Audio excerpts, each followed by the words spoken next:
ये एक टॉय है जिसको रोली पोली बोलते हैं।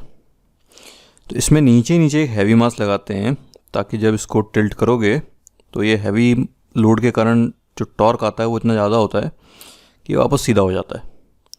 सो ऑब्वियसली इसका मास बड़ा कम होता है, इस लोड का मास ज़्यादा होता है। So in that case if it oscillates and finally settles in vertical direction when displaced a bit, then which of the following statements are correct? तो इन्होंने so if more is the mass of the load, faster is the response. तो torque तो बढ़ेगा अगर ये load बढ़ेगा तो ठीक है, लेकिन मोमेंट ऑफ इनर्शिया भी बढ़ रहा है ओ पॉइंट के about. So we can not be sure. तो देखते हैं पहले पार्ट का। Second is more is the mass of lower ball, more sluggish is the response. अब जब ये टिल्ट किया है तो लोअर मास का टॉर्क में तो कोई कंट्रीब्यूशन है नहीं, क्योंकि लोअर बॉल का जो mg है वो ओ के थ्रू ही पास कर रहा है, लेकिन मोमेंट ऑफ इनर्शिया वो बढ़ा रहा है ज़बरदस्ती का ओ के about. So second option is correct. So more is the mass of lower ball, more sluggish is the response, क्योंकि रीस्टोरिंग टॉर्क तो सेम ही है, इनके लोड के और ऊपर वाली बॉल के मास तो चेंज किए नहीं हमने, तो टॉर्क सेम है लेकिन मोमेंट ऑफ इनर्शिया बढ़ गया about O. So restoring response will be sluggish. Mass of upper ball should be less than 150 gram and that of lower ball should be more than 150 gram. तो C option तो वैसे ही मतलब lower ball के मास से फ़र्क नहीं पड़ता ना, क्योंकि एज डिस्कस्ड नीचे वाले पॉइंट के थ्रू ही उसका मतलब पास हो रहा है mg, तो लोअर बॉल का टॉर्क में कोई कंट्रीब्यूशन है नहीं। डी ऑप्शन चेक कर लेंगे कि तो यही मतलब लोअर बॉल की तो कुछ भी वैल्यू हो सकती है, लेकिन अपर बॉल की 150 ग्राम है या नहीं है वो चेक कर लेते हैं। So to restore roly poly टॉ about O must be anticlockwise. ठीक है, तो इसको टिल्ट किया तो ये रेडियस दिया हुआ है 9, ये दिया हुआ है, ये टोटल डिस्टेंस है 15, मतलब 6 और 9 दिया है, आप देख लोगे तो ये 9 हो गया, ये भी 9 हो गया और ये 6 हो गया, तो 9 + 6 इज 15। तो ये ओ पॉइंट के ऊपर ही है, तो this distance is proportional to, मतलब ये जो mcg का जो टॉर्क है दैट इज प्रोपोर्शनल टू 15 और mag का torque is proportional to 9। So ma into G into 9, actually यहाँ पे मतलब वो cos थीटा का टर्म भी आएगा, वो मैंने लिखा नहीं, वो दोनों तरफ सेम है इसलिए, क्योंकि वैसे भी इनइक्वलिटी की बात कर रहे हैं हम, है ना। सो mag into 9 should be greater than mcg into 15। ठीक है, तो ma की वैल्यू दी हुई है 250 ग्राम्स, तो यहाँ से mc आ जाता है, mc should be less than 150 gram. So D option is correct. B option हमने देख लिया था करेक्ट है, फिर भी इक्वेशन से भी देख लेते हैं। So torque about O is I naught alpha. So alpha fast होगा तो रिस्पॉन्स फास्ट होगा, है ना, अल्फा स्लो है तो स्लगिश होगा।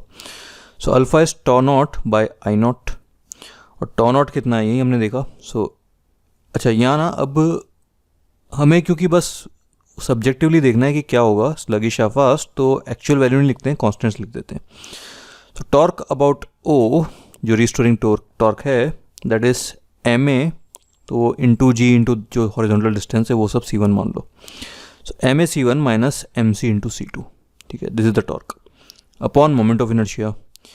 सो अगेन वो जो डिस्टेंसेज है, क्योंकि अब कितना टिल्ट किया उसके हिसाब से वो डिस्टेंसेज चेंज हो रही है ना, बट जो भी हैं वो किसी मोमेंट पे जब एक्सट्रीम पोजीशन से हम निकाल रहे हैं अल्फ़ा किसी पर्टिकुलर पोजीशन पे, तो वो कांस्टेंट होगा डिस्टेंस। सो वो सब कांस्टेंट इसमें डाल दो। So is equal to, so I will be proportional to ma into c3, some constants हैं, plus mb into c4 plus mc into c5। तो इस इक्वेशन में mb नीचे आता है, तो अगर mb बढ़ाओगे तो अल्फ़ा कम होगा, hence it will be sluggish. और वही मैं जो आपको वैसे बता रहा था ना क्वालिटेटिवली कि टॉर्क में कोई कंट्रीब्यूशन है नहीं mb का, है ना, देखो न्यूमरेटर में mb है नहीं, लेकिन डिनोमिनेटर में जब मोमेंट ऑफ इनर्शिया लिखेंगे तब वो ज़बरदस्ती का घुस जा रहा है। So alpha will be less if mb is more. B part.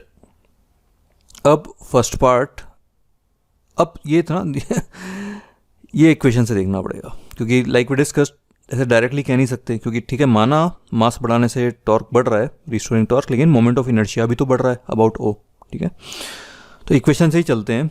तो ये इक्वेशन देखो, अब मैं दो तरीके से आपको बताऊंगा इस इक्वेशन से आप कैसे डिड्यूस कर सकते हो, क्योंकि ऊपर भी ma आ रहा है नीचे भी ma आ रहा है।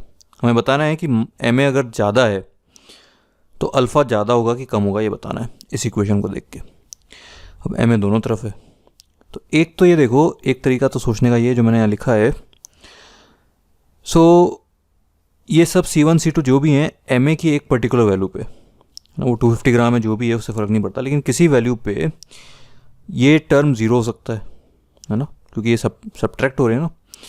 तो एम ए की किसी वैल्यू पे न्यूमरेटर कैन बी ज़ीरो, लेकिन उसके बाद एम ए जब आप फर्दर बढ़ाओगे तो पॉजिटिव हो गया ना न्यूमरेटर, तो इसका मतलब ज़ीरो से पॉजिटिव हो गया, तो अल्फ़ा बढ़ रहा है if m a is increasing.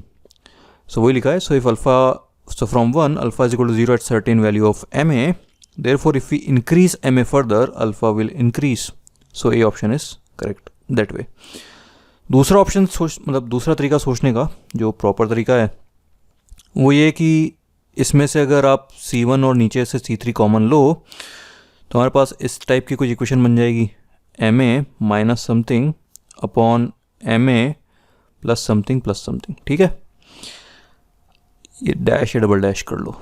अब इसको मैं न्यूमरेटर को इस फॉर्म में लिख सकता हूँ, M A plus dash plus double dash minus dash minus double dash, ठीक है, और ये माइनस ये तो है ही है। अब जब इसको मैं न्यूमरेटर से डिवाइड करूँगा तो ये क्या है, M A plus dash plus double dash upon this whole thing, है ना। तो ये क्या आया, ये तो हो गया 1, so this thing becomes 1 minus, ठीक है, अपॉन एम ए प्लस। तो ये इक्वेशन हमने इस तरह से लिख दी। अब सिर्फ एक जो एम ए है वो सिर्फ डिनोमिनेटर में आ गया हमारा और इस तरफ आया है। तो अब देखो एम ए को बढ़ाओगे तो ये पूरी टर्म छोटी होगी, और ये सब्ट्रैक्ट कर रहे हैं हम 1 से, तो छोटी टर्म सब्ट्रैक्ट कर रहे हैं तो ये पूरी टर्म बड़ी होगी। सो अल्फ़ा हमारा इंक्रीज करेगा अगर एम ए इंक्रीज किया तो। So this is another way of thinking. So anyway, either way you think of it, option A will be correct, ठीक है।